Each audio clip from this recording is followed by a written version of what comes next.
Via at Arsenal Instagram. What a fun way to spend a Saturday. Manchester United's first real test of the season, and they flunked it even worse than their abysmal showing away at Liverpool. Huddersfield destroyed a shoddy United that clearly missed Paul Pogba. That's the reality here. If the French maestro is missing, they're never going to be able to beat teams that have a £10,000 a week wage cap. It's pretty unfair to expect one of the most expensively assembled squads in the league to do anything up north, especially on a rainy day. Oh, and we chortled. Chelsea nearly had a slip-up against Watford, but class and the benefit of a great manager paid off when Conte changed things up and snatched an easy win from the jaws of an embarrassing draw. Chelsea still don't look right this season. The team are going to be up there I'd imagine, but they haven't found their bite. It's early, but I just don't think they're as fierce as they were last season. The real games are today. Liverpool take on Spurs right after the main course, greater than Everton versus Arsenal. Everton are in a real shit tip of a situation. They're tanking in the league after dropping major money in the summer. NOWKoeman, who I've said for a while is overrated and a dinosaur, is doing his very best to get fired. I've heard he's more into his golf than he is into his team. Not just that, his players are pretty uninterested in the way he operates. A very arrogant man grinding out a living. To think he was hawking Barca interest in the summer. Anyway, enough of the rumour-mongering. The undeniable facts. He's lost 4 games this season, only winning 2.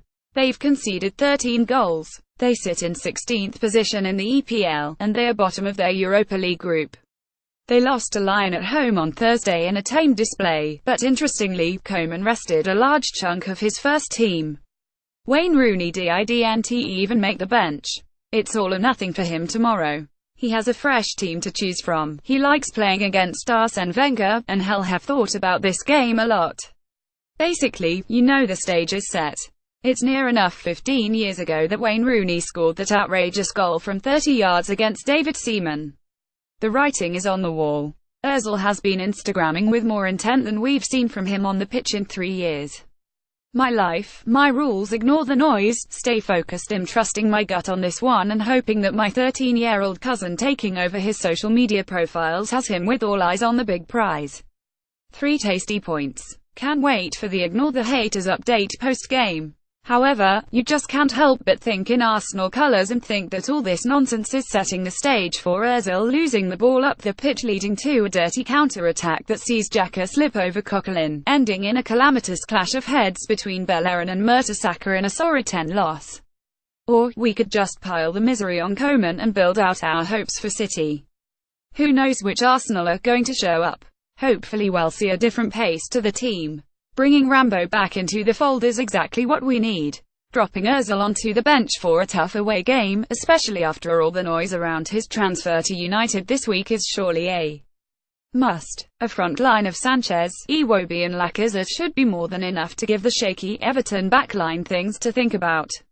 But as ever, what's on paper rarely translates into any sort of logic on the pitch. Let's see what abomination elite serving of football Wenger offers up today and go from there. See you on the other side, X.